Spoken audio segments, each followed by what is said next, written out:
देणार का भाऊला साथ? दोन्ही हात वर करून मनोज भाऊ तुम आगे बढ़ो.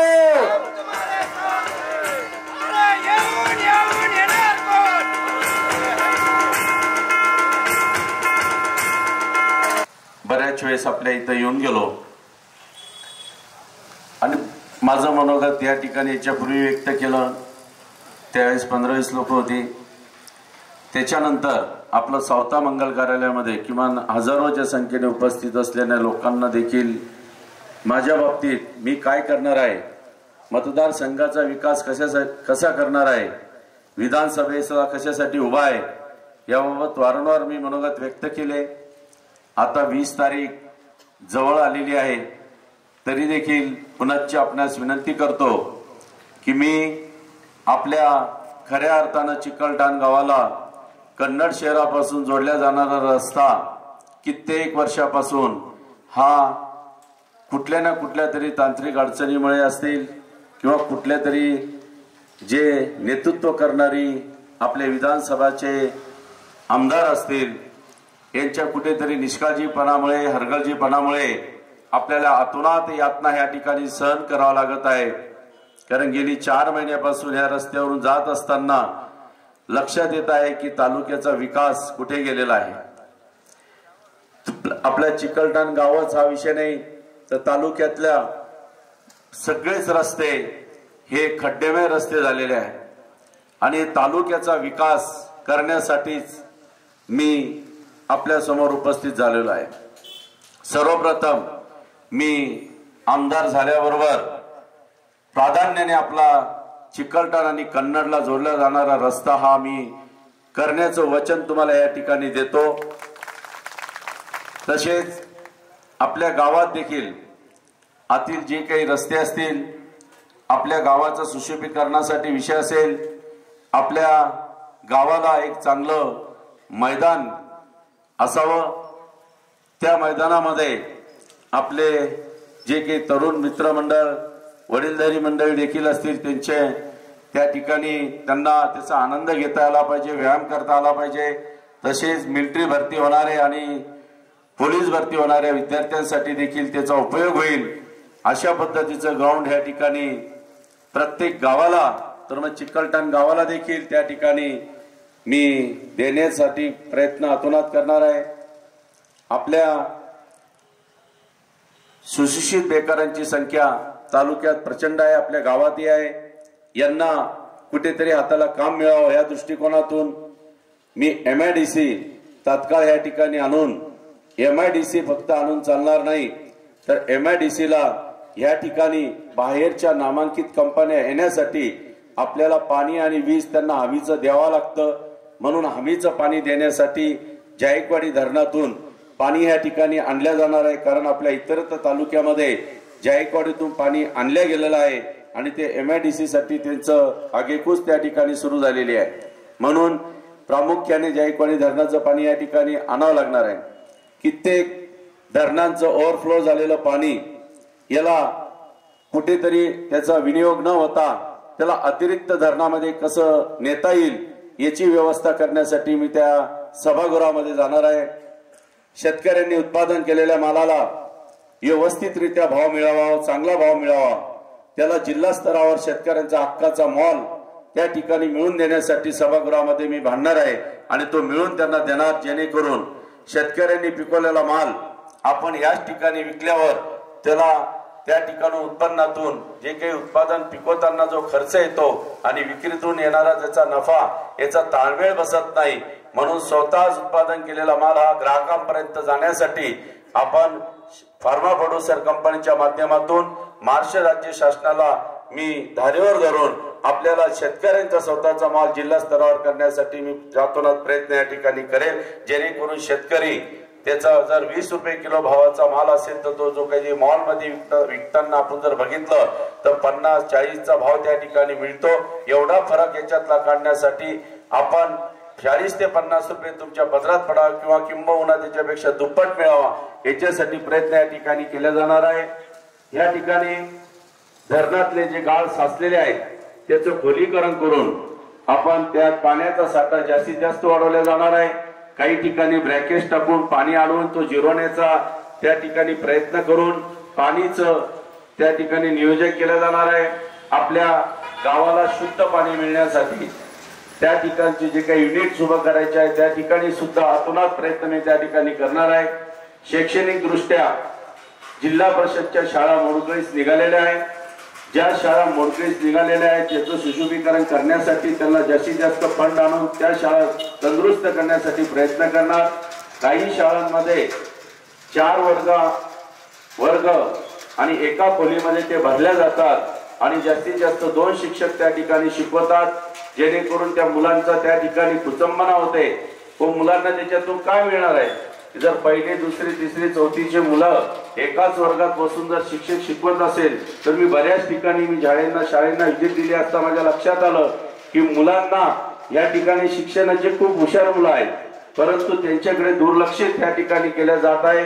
त्यांचं त्या ठिकाणी शाळेची संख्या वाढवून तोही प्रयत्न या ठिकाणी करावा लागणार आहे। शिक्षकांची संख्या वाढवावी लागणार आहे।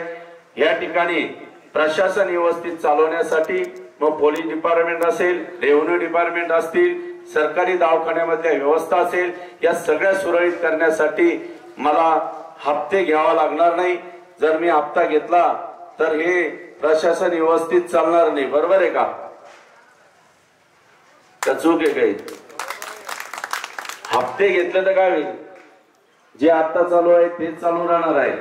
जर कमिशन खायचा प्रयत्न केले तर जसं रोड हे अर्धा झाला अर्धा बंद पडला अशी कंडिशन या ठिकाणी होणार आहे। म्हणून त्या ठिकाणी तेही वचन आपल्याला देतो की मी कमिशन या भानगडीत पडणार नाही, हप्ते खाणार नाही, जेणेकरून सरकारी दवाखान्यामध्ये जी काही या ठिकाणी डॉक्टर उपलब्ध राहत नाही त्या ठिकाणी ज्या ठिकाणी हॉस्पिटल असतं त्याच्यापासून ते कोसो दूर त्या ठिकाणी राहतात आणि ड्युटीवर येतात, जेणेकरून पेशंटची त्या ठिकाणी हेळसांड होते।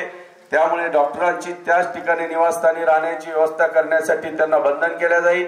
दुसरी गोष्ट, सरकारी दवाखान्यांमध्ये बऱ्याच अंशी आपल्याकडे अद्ययावत मशिनरी नसल्यामुळे कित्येक पेशंटचा जीव दगावा लागतो। कधी कधी मेडिसिन नसतात, मेडिसिन नसल्यामुळे बी पेशंटला त्या ठिकाणी त्रास सहन करावा लागतो। सर्पदोष झाल्यावर देखील कित्येक वेळेस त्या पद्धतीची लस या ठिकाणी राहत नाही, त्यामुळे देखील कित्येक वेळेस माणसांना प्राण गमावे लागलेले आहेत। या सगळ्या गोष्टींचा विचार केला असता आपल्याला आरोग्य दृष्टिकोनातली सिस्टम मजबूत करावा लागणार आहे, शैक्षणिक दृष्ट्याची सिस्टम मजबूत करावा लागणार आहे। आपल्याला मोठी मोठी कॉलेज या ठिकाणी आणावं लागणार आहे, जे मेडिकल सारखे असेल, या तांत्रिक जे काही औद्योगिकरणातून जे काही तयार होणारी मुलं असतात त्याच्यासाठी चांगल्या पद्धतीची कॉलेज या ठिकाणी आणावं लागणार आहे। विविध पद्धतीचं शैक्षणिक दृष्टिकोनातून हे काम करावं लागणार आहे। आता बरेच दिवसापासून आपण पाहत असाल की गेले 20 वर्षापासून आपण मला एक उत्तर द्या की 20 वर्षामध्ये एखाद्या आमदाराने आपल्या कन्नड सोयगाव तालुक्यातल्या विकासात्मक दृष्टिकोनातून सभागृहामध्ये कधी काही विषय मांडला का? मांडला? काय मांडला? मग फक्त एक मांडला गेलेला आहे, तो फक्त स्वतःला घर मिळवा म्हणून सनी सभागृहामध्ये विषय आमदारांनी मांडला। याच्या व्यतिरिक्त सभागृहामध्ये कधी कोणी बोललं नाही। स्वर्गवासी बाबूरावजी आवराळकर काका, नागावकरजी आप्पासाहेब, रायबाजी जाधव साहेब जे काही सभागृहामध्ये तालुक्याच्या संदर्भातले जे काही विषय असतील, जे गोरगरीब जनतेचे प्रश्न असतील, विकासात्मक दृष्टिकोनातून विषय असतील, त्यांना त्या काळामध्ये जे काही विचारसरणीने ते मांडलेले विषय आहेत, त्याच्यानंतर कोणताही आमदारांनी मला नाही वाटत की ह्या बाबतीमध्ये कधी कोणी विषय मांडला। मी आता बऱ्याच ठिकाणी जैतखेड्या देखील तिथं खोऱ्यामध्ये गेलो, त्या ठिकाणी रायबाजी जाधव साहेबांनंतर ज्यावेळेस त्यांना टेंबे घेऊन त्या गावामध्ये गेले होते त्या खोऱ्यामध्ये, त्याच्यानंतर मी त्या ठिकाणी पोहोचलो। गावातील लोकांनी सांगितल्या पद्धतीने तुम्हाला हा विषय सांगतो की जर अशी दुरावस्था बऱ्याच जर कधी 80 तालुक्यामध्ये जर प्रतिनिधीच पोहोचत नसेल तर तालुक्याचा विकास कसा होणार? त्या काळातली खरोखर मंडळींनी जे काही काम केले त्याची प्रशंसा करणं खूप गरजेचं आहे। म्हणून जे काही रायबाजी जाधव साहेबांचं कार्य असेल, आवराळकर काकांचं असेल, नाथकर अप्पांचं असेल, यांची राहिलेली कार्य पूर्ण करण्यासाठी मी हा कन्नड सोयगाव तालुका त्यांच्या दृष्टिकोनाच्या, त्यांच्या नजरेतला, त्या काळातल्या विचारातला हा तालुका पुढे नेण्यासाठी मी तुमच्या समोर या ठिकाणी आलेलो आहे। त्यांच्या विचार आणि प्रवाहाने मी हा तालुका चांगल्या पद्धतीचा विकासात्मक दृष्टिकोनातून पुढे नेण्यासाठी मी तुम्हाला वचन या ठिकाणी देतो। स्वर्गवासी बाळासाहेब पवारांनी सहकारी साखर कारखाना आपल्या इथं आणला। कैलासवासी रामराव भैगावकर यांना स्वतः त्या ठिकाणी जागा दिली आणि त्या ठिकाणी त्यांना जो काही कारखाना आपण त्या ठिकाणी उभा केला आणि तो काही कालांतराने सहकाराच्या ऐवजी स्वाहाकाराच्या पद्धतीने तो गेला आणि आज आपली सहकार चळवळ मोडकळीस निघालेली आहे। ती सहकार चळवळ स्वर्गवासी बाळासाहेब पवारांचं जे ध्येय धोरण होतं की सहकाराशिवाय उद्धार होणार नाही, म्हणून सहकाराची चळवळ पुढे नेण्यासाठी जे काही स्वर्गवासी बाळासाहेब पवारांच्या दृष्टीतला जो काही कन्नड आणि सोयगाव तालुका त्यांच्या दृष्टीत होता तो देखील पुढे नेण्याचं कार्य मी या ठिकाणी नेण्यासाठी तुमच्या समोर विधानसभेला उभा आहे। तेही कार्य मी पूर्ण करण्यासाठी येत आहे। तसेच विविध पद्धतीच्या समस्या कन्नड तालुक्यामध्ये आहेत, या सर्व समस्या सोडवण्यासाठी या ठिकाणी यावं लागत आहे। मी प्रत्येक जातीपाती सर्व धर्माला घेऊन चालणारा माणूस आहे। मुस्लिम धर्मांच्या देखील बऱ्याच काही समस्या या ठिकाणी आहे, परंतु जोही आमदार या ठिकाणी निवडून जातो मुस्लिम धर्मीय लोकांचे फक्त मतदान घेतले जातात, परंतु त्यांच्याही काही समस्या असतात जे काही त्यांच्या आरक्षणाच्या संदर्भातला विषय असेल, विविध पद्धतीचं त्यांच्याही पद्धतीचे काही घरकुलाचे विषय असतात। पण हे मांडण्याच्या दृष्टिकोनातून सभागृहात कधीही मला तरी दाखवून द्यावा की प्रामाणिकपणे आपल्या मुस्लिम धर्मियांनी तुम्ही मतदान ज्या आमदाराला केलं त्यांना तुमच्या समस्याविषयी कोणत्याही आमदाराने आजपर्यंत 20 वर्षात कोणी विषय मांडला का, असं मला मुस्लिम धर्मियांना विचारायचं आहे की जो माणूस काम करतोय तुमच्या समोर उभा आहे, पोट तिडकीने सांगतो मी फार गरीब कुटुंबातून वर गेलेलो व्यक्ती आहे। गरिबीतून जात असताना गरिबीतून कसं वर जातात किती हाल अपेष्ट सहन करावं लागतात। मी काही सोन्याचा चमचा घेऊन जन्माला आलेलो माणूस नाही, त्याच्यामुळे मला गरिबी माहिती आहे। म्हणून गरिबीतल्या जे काही समस्या असतात लोकांच्या त्या देखील सभागृहात मांडण्यासाठी मी जात आहे। आदरणीय तसेच माननीय डॉक्टर बाबासाहेब आंबेडकर त्यांना जे काही लोकशाही या ठिकाणी आपल्याजवळ समोर आणली आणि त्या लोकशाहीच्या मार्गातून आपण ही काही निवडणूक या ठिकाणी लढवित आहोत, परंतु या मार्गातून आपण पुढे गेल्यानंतर डॉक्टर बाबासाहेब आंबेडकरांची विचारधारा आपण सभागृहात गेल्यानंतर 20 वर्षात असलेल्या आमदारांनी मला दाखवून द्या त्या विचारधारेप्रमाणे त्यांना काम केलं का। तिथं गेल्यानंतर ह्या लोकांनी नौटंकी धंदे बरोबर आहे, पोलिसांचे मार खाणे बरोबर आहे आणि घर मागणे। कोणी खाल्ला पोलिसांचा मार? अहो तुम्ही ज्याच्या घरात घराणेशाही आहे त्याच व्यक्तीला दरवेळेस निवडून देतात। एखादा अल्पभूधारक शेतकरी माझ्यासारखा मनोज पवार त्याचा पोरगा इथं उभा आहे, जर अल्पभूधारक शेतकऱ्याच्या मुलाला कधी आमदार व्हावं असं तुम्हाला वाटत नाही का की त्या माणसाला कुठेतरी न्याय द्यावा की यांचा जन्मजन्मी यांच्या पिढ्यांनी लिहून आणलेले आहे का की हेच आमदार राहतील म्हणून सनी? अहो यांच्यासारख्या यांच्यापेक्षा महाभयंकर भांडणारा मी सभागृहात माणूस आहे, मी काही कमजोर माणूस नाही आहे। आपण दुसरी विनंती करतो, आपण चुकी कराल भोकरदन तालुक्यातले लोक जे या ठिकाणी प्रतिनिधित्व करण्यासाठी उभे आहात, जरा एकदा भोकरदन तालुक्यामध्ये आपले नातेवाईक असेल मित्र असेल जरा विचारून पहा। त्या ठिकाणी हुकुमशाही आहे आणि ती हुकुमशाही जर आपल्याला कन्नडला आणायची असेल तर आपण आयुष्यभर पस्तवाल। आपल्याला नम्रतेची विनंती करतो की भोकरदनवाल्यांचा आपण जर विचार करत असाल तर आपण आपल्या पायावर दगड मारून घ्याल। आपण आताही तुम्हाला संधी आहे, आपण मला निवडून द्या, कारण मी तुमच्यातला आहे, मी गरिबी जाणणारा माणूस आहे, मी काम करणारा माणूस आहे, माझ्या समोर विकासात्मक कामं आहेत, विकासाच्या दृष्टीने मी चालणारा माणूस आहे, मी माझं पोट भरलेला माणूस आहे। मी माझ्या प्रत्येक भाषणामध्ये सांगतो की मी ईश्वराचरणी केलेली प्रार्थना अशी आहे की माझ्या रोजच्या उत्पन्नातला 10% हिस्सा मी गोरगरीब जनता आणि धार्मिक कार्यासाठी खर्च करतो। म्हणून मी तुमच्या लक्षात आलं असेल की मी 10% खाणारा माणूस नाही तर उलट 10% खर्च करणारा माणूस आहे। आपण विकासात्मक कामाला मदत करा हीच मी आग्रहाची विनंती आपल्याला या ठिकाणी करतो। आणि आपला सोलापूर धुळे हायवे जो काही आहे त्या सोलापूर धुळे हायवेने आज आपला बंद पडलेला आहे, बरोबर आहे। जर राज्याचं दळणवळण त्या तालुक्यातलं दळणवळण जर बंद पडलं तर तो तालुक्याचा विकास होऊ शकत नाही। आपल्या तालुक्याची रेल्वे जी कोणी त्या ठिकाणी नेली त्या काळाचे कोण मंत्री होते? रेल्वे मंत्री कोण होते, कोणाचा पप्पा होता? मग त्यांना जर आपली रेल्वे इकडची तिकडे घेऊन गेले आणि ते आपलं रोडचं काम बंद पडलं, त्याचं आलेलं बजेट ते तिकडे घेऊन गेले भोकरदनकडे, मग आज आपलं बोगदा बंद पडलं, रस्ता बंद पडला, विकासाचं काम तिकडे घेऊन गेले, तरी लोक काही कोणाला विचारत नाही आणि तुमचा गैरफायदा लोक घेतात, तुम्हाला भावणूक केल्या जातं आणि भावणूक करून लोक आत्महत्येचा विषय आणतात. काही लोक असं म्हणतात की बा आमचं आता सगळं आटोपलेलं आहे, माझी बायको होती तीही मला सोडून गेली, दुसरी आणली तीही गेली, बंगला सासऱ्याने हिसकून घेतला, गाडी हिसकून घेतली, आता माझी परिस्थिती खराब झालेली आहे. मग अशी भावणूक साथ आपल्याला दरवेळेस जर घातल्या गेली तर हा तालुक्याचा विकास होणार नाही. त्याच्या त्याच्या कर्मभोगाने ज्याला त्याला भोगा लागत असतं साहेब. 10-10 वर्ष तुम्हाला जर कधी सत्ता तुम्हाला दिली, तुमच्या घराण्याला 25-30 वर्ष सत्ता होती आणि तरी देखील तुम्ही जर असं म्हणत असाल तर एकदम चुकीचं आहे. अहो स्वर्गवासी रहबानजी जाधव साहेबांच्या केलेल्या कार्याचा काहीतरी विचार करा आणि आपण जे काही ह्या पद्धतीने वागत आहात त्याचा विचार बघा. याच्यासाठी आपण आपल्याला विनंती करतो, जर कधी समजून घ्या तुमची बायको जर तुमच्या जवळ नसेल तर तुम्ही काय कराल हो? तुमची बुद्धी चालेल का? काय होईल तुमचं? डोकं चालेल का तुमचं? जर आपली बायको आपल्या जवळ नाही, काका तुम्ही सांगा बरं, तर तुमची बायको तुमच्या जवळ नाही तर कसं होईल हो? तुम्ही सांगा बरं. माणूस डिस्टर्ब होणार नाही का? पागल होणार नाही का? मग या तालुक्याचं नेतृत्व करणारा माणूस कसा असावा की त्याची बायको त्याच्या जवळ पाहिजे, त्याचे पोरं त्याच्या जवळ पाहिजे, तो डिस्टर्ब झालेला माणूस नाही पाहिजे, मगच तो काम करू शकतो, विकासात्मक काम करू शकतो.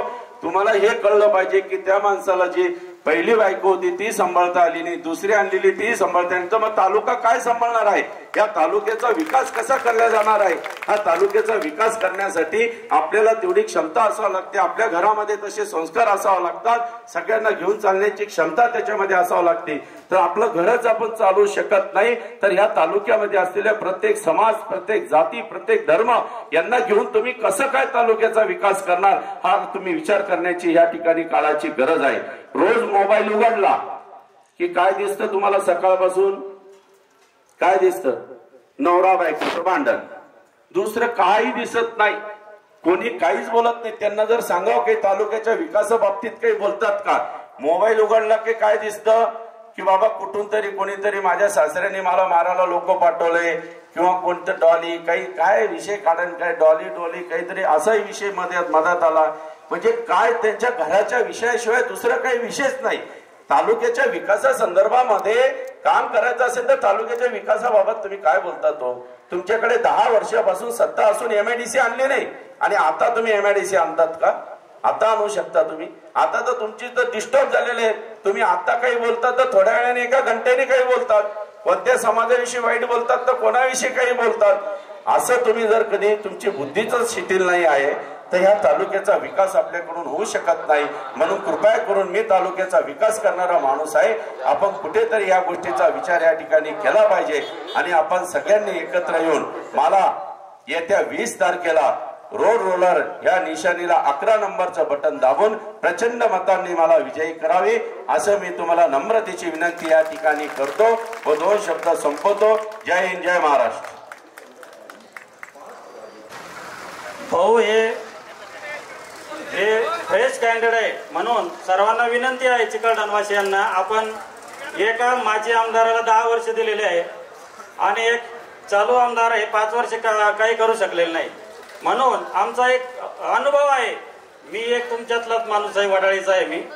मला भाऊच्या बाबतीत असे अनुभव आले की ज्या वेळेस त्यांना शब्द टाकला त्यांनी तो पुरा केलेला आहे. म्हणून आमच्या इथे गणपती मंदिरासाठी त्यांनी 51,000 दिले आणि सगळ्यात महत्वाची गोष्ट म्हणजे शेतकऱ्यांचे ते वाली आहे. आपले डीपी जळाल्यानंतर प्रत्येकी 5-5 हजार रुपये भरून डीपी मिळत नाही. त्यांनी आम्हाला 3 डीपी उपलब्ध करून दिले. आज खोलले आणि उद्या परवाच्या दिवशी डीपी पीठ झाले. 1 रुपया खर्च नाही आला. मग शेतकऱ्याला काय पाहिजे? काय पाहिजे शेतकऱ्याला? अहो विकास जे करेल त्यांच्या पाठीमागे राहायला पाहिजे ना. म्हणून माझी अशी सर्वांना विनंती आहे की यावेळेस एक त्यांच्या एमआयडीसीचे त्यांचे स्वप्न आहे. त्यांना टक्केवारीची गरज नाही, ते सक्षम आहे. त्यांच्याकडे भरपूर संपत्ती आहे, त्यांना गरज नव्हती, पण ते समाजसेवा म्हणून या याच्यात पडलेले आहे. आपण जे आमदार निवडून देतो यांच्या परिस्थित्या सगळ्या ढासळलेल्या असतात, ते काय विकास करतील. म्हणून मला असा अनुभव आहे आणि तुम्हाला पण माहिती आहे भाऊची हे करू शकतात. म्हणून सर्वांनी मी सगळ्यांना अशी विनंती करतो की येत्या 20 तारखेला आपण 11 नंबरचं बटन दाबून भाऊच्या लोलर निशारी समोर बटन दाबून त्यांना भरघोस मताने विजयी करावं. रोड रोलर चालणार, बदल घडणार.